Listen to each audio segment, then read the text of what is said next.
What is your process? Just and this just can be just like a generalized hypothetical patient that comes to you, Sure. right?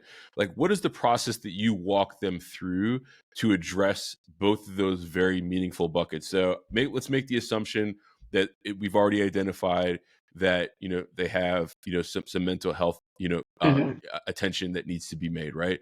And then also they're trying to get over some substance abuse issues. What's the process look like from day one? Maybe you can give us a little bit of light, shine some light into that. Sure.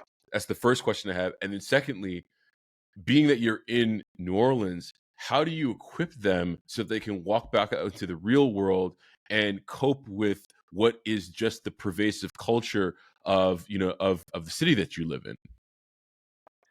So to answer the first one, you call me up or however we get in contact and I set you up for an appointment. That first appointment is going to be a full-on assessment. It's just going to be us talking about what has life looked like for you up until the time you have started to see me. And we're going to go through physical health. We're going to go through mental health. We're going to go through addiction of any sort, any kind. And then I make a personalized plan with you for you because I'm a firm believer that that person has to live their life. Their life is going to look different than the next one, than the next one, than the next one. So there's never going to be any cookie cutter thing to me that I can say, here, do this, and everything's going to go great from now on. So the assessment to me is more about understanding, what has been your longest period of sobriety. If it's been a week, let's talk about what you did for that week and let's try to build on that.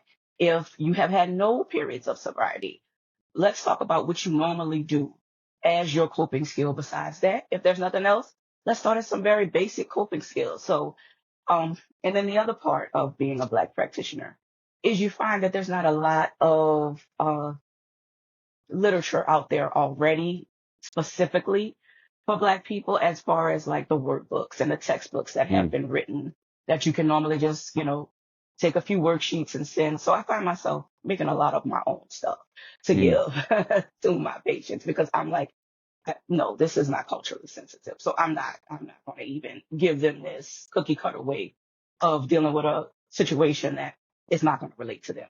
So I often do a lot of that. And like you said, specifically being in New Orleans for the second piece, we have a really, really, really honest conversation. I'm gonna let you know, look, I'm not here to judge you at all. Just because, that's your advice, you don't know what mine is. So we all got something we're going through. All got mm, something. So walk me through a typical drinking day for you. What usually triggers it? What can we do to lessen it? Because a lot of times it's helping them to understand that they have other coping skills that they don't even know they have.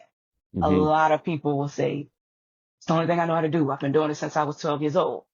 Well, let's walk through that. This had to mm, be some part of your life that you were doing something positive, and let's draw from it. And mm. so many times I see that light bulb go off, and that's like the most rewarding thing ever. You see that light bulb go off, Yeah. and then you can say, hey, okay, well, I know you work in the French Quarter, you work at a bar.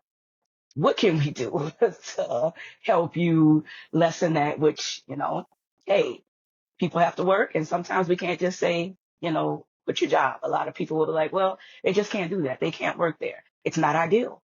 I never said it's ideal, but there are ways we can put into some little roadblocks. Maybe we can have you just being a server or something that doesn't keep you behind the bar, or have you a buddy system at work to where somebody helps to keep you sober. Mm. Uh, just little, 10-minute reflections you can maybe go and do. 15-second breathing in the bathroom. There's a lot of different things we can do to make this better for you, a lot easier for you. Now, may you stumble? You might, but I want you to know, come back. Don't ever Mm. feel like you can't come back. Come back and we'll start again. We'll No, I start love again every time. no, I love that. We every so often you not even every so often, pretty often you'll hear of folks who relapse, right? Like they're in an environment, they get triggered, and they're back Yeah. to a lot of their old ways.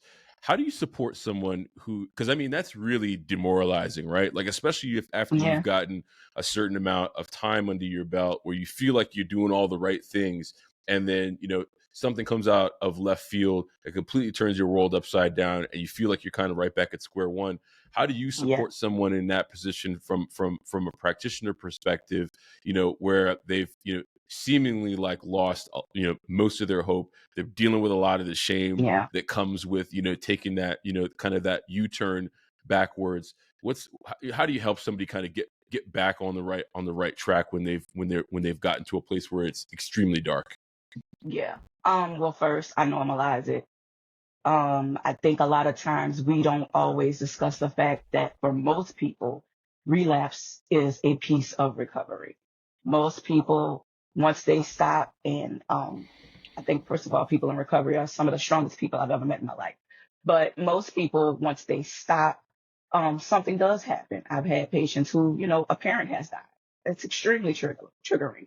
Yeah. So I normalize that, and I'll say, hey, you went through something extremely traumatic, and you found out yesterday that, your mom, the only parent you had left, has passed away. You called me because you took a drink, and that's some strength. That's some strength. And I want you to understand that we all are going to experience things. We all may fall, but we can come back. Even though it's not, maybe as life altering. I often talk to people about, it's almost the same thing as when you are trying to lose weight and you go on a diet and you have a bad day at work or something bad happens, and food is usually your comfort. You probably won't stick to eating that salad, and that's normal. But how do we regroup and get back to what is going to work for you? So if you've slipped and you've taken that drink and you really want to go back to the place you were before, we'll start again. And it's okay to start back at day one, because you can't get back to those 60 days you had before if we don't start again. So that's the most important thing, is normalizing it, taking away that shame and guilt, because there shouldn't be shame and guilt involved in relapse. First of all, addiction is a disease, and like any other disease, you may have a relapsing part of it. So I often talk to people before they even relapse about the normalcy of that and how we can always get back. We can always start again. Just stay alive and come back to me. That's all I ask.